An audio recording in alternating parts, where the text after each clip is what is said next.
নমস্কার, কেমন আছেন সবাই? চলে এলাম আবার আরেকটি নতুন ভিডিও নিয়ে। তো আজকে আমি চিকেন রান্না করব, আর সেটাই আজকে আপনাদের সাথে একটুখানি শেয়ার করব।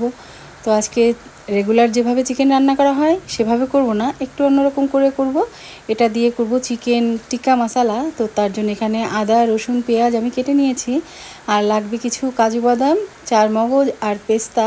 অনেকেই অনেকভাবে করেন এটা, কিন্তু আমি যেভাবে করি সেটাই আজকে আপনাদের সাথে শেয়ার করব। এখানে নিয়ে নিয়েছি কাশ্মীরি লঙ্কা, শুকনো লঙ্কা, এলাচ, দারচিনি। তো ওগুলোকে সাইড করে রেখে এবারে দইটাকে ঢেলে নেব। তারপর যেটা করব সেটা হলো চিকেনটাকে ভালো করে ধুয়ে এর মধ্যে লবণ আর বেশ খানিকটা গোলমরিচের গুঁড়ো দিয়ে ভালো করে এটাকে মেখে নেব। খুব ভালো করে মেখে নিতে হবে, এটাকে রাখার কোনো দরকার নেই, সাথে সাথে এটাকে ভেজে নিলেও হবে। তো তারপরে একটা প্যানের মধ্যে খানিকটা বাটার দিয়ে সেটাকে গরম করে একে একে এই চিকেনের পিসগুলো দিয়ে সুন্দর করে এটাকে ভেজে নেব। এমনভাবে ভাজতে হবে যেন এটা ভাজতে ভাজতেই 70% কুক হয়ে যায় আর কি। আর ফ্লেমটাকে মিডিয়াম রেখে করতে হবে এটা। তো এখানে ভাজা হয়ে গেছে, এবার এটাকে তুলে ওই প্যানেই যে বাটারটা থাকবে তার মধ্যেই দিয়ে দেবো পেঁয়াজ, রসুন, আদা, তারপরে লঙ্কা, দারচিনি, এলাচ, আর এক্সট্রা যেটা অ্যাড করব সেটা হলো একটুখানি গোটা ধনে আর গোটা জিরে। তারপর ওটা খানিকটা ভেজে নিয়ে দিয়ে দেবো ওই বাদামগুলো। তারপর ওটাকে দিয়েও ভালো করে ভাজবো। ভালো করে ভাজা মানে একদম লাল করে নয়, কিন্তু মোটামুটি একটু নরম হয়ে আসবে এরকম করে ভেজে নেব। তারপর ঠান্ডা করে সেটাকে পেস্ট করে নেব।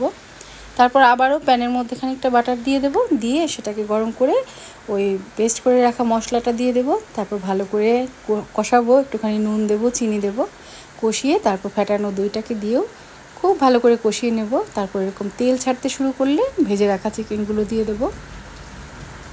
এবার চিকেনটাকে দিয়েও খুব ভালো করে কষাতে হবে। আর এটা রান্না করতে খুবই কম সময় লাগে, যেহেতু চিকেনটা আগের থেকেই মোটামুটি সেদ্ধ হয়ে গেছে। তো এই পর্যায়ে আর খুব একটা বেশি দেরি লাগবে না। তো চিকেনও এখানে কষানো হয়ে গেছে। এখানে এরপরে দিয়ে দেবো একটুখানি জল, আর আমার ওই মিক্সার যে জারটা ছিল সেটা ধুয়েই আমি খানিকটা জল দিয়ে দিলাম। তারপর ঢেকে দিলাম। এবার ঢাকা তুলে এর মধ্যে দিয়ে দেবো বেশ খানিকটা কাসুরি মেথি। আর এই কাসুরি মেথি কিন্তু চিকেন টিক্কা মশলার স্বাদটাকে দ্বিগুণ করে দেয়, খুবই ভালো লাগে খেতে।